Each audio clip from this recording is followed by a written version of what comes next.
You have this famous quote, I read it in 2 or 3 articles, that if you put artists and people from technology world in a room, that you won't be able to differentiate. And also Yes. you said that both the artist and the people in technology have a very logical mind. So why do you think both are similar?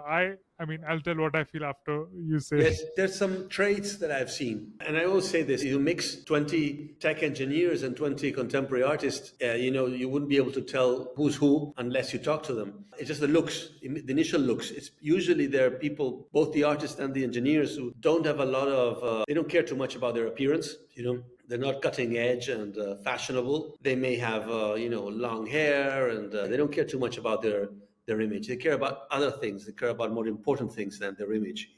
In a world where image is everything. In a world where image is so important. So that already differentiates them very quickly. They care a lot more about what they're doing than what they look like. Also, they have similar, in my experience, sense of humor, which is a bit awkward. They don't have the typical sense of humor, so they may laugh when people don't laugh. A typical people doesn't laugh. It's different, They just look and interact different. They're also socially awkward.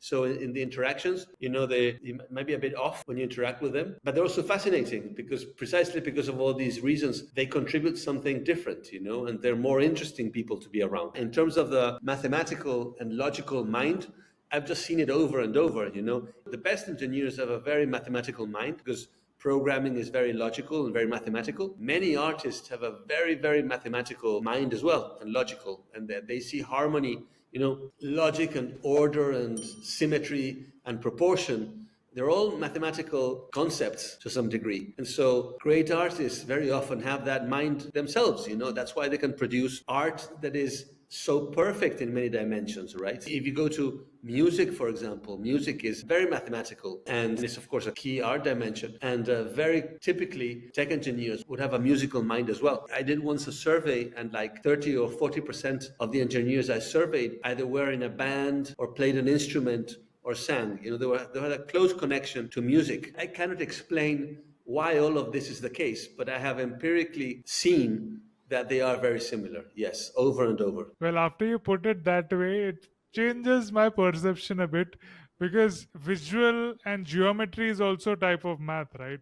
I was of an impression, or what I observed was, engineers have very dry, I mean, they are for profits and they are very calculative. They're not colorful. They just think very logically. They don't think maybe outside the box.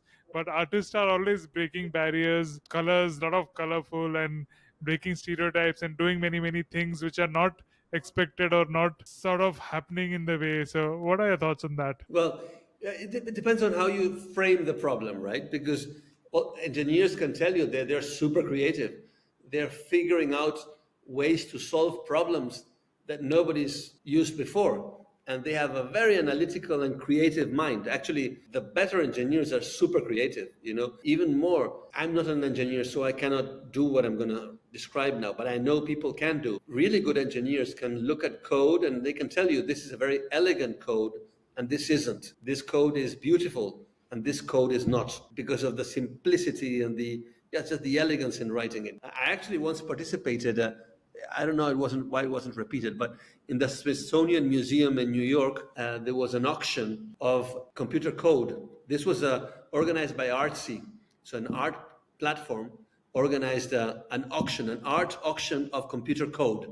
And it was interesting because they were trying to come up with this idea that computer code could be one new dimension of art. Just like painting and sculpture and photography and video, there would be a new one, which would be computer code. It didn't take off. I mean, everything was sold. There were 12 pieces and all of them were sold, but there wasn't a next phase. So I don't know why it didn't happen, but at least some people had this idea that there was an intersection clearly between computer code and art, because they actually did this. You should check it out. Smithsonian Museum. It happened like, I would say 15 years ago, something like that, 10 to 15 years ago in New York. Watch full podcast on Rocklaz. Rocklaz Radio. Rocklaz. Rocklaz. Rocklaz. Rocklaz Radio with Tanmay Shah.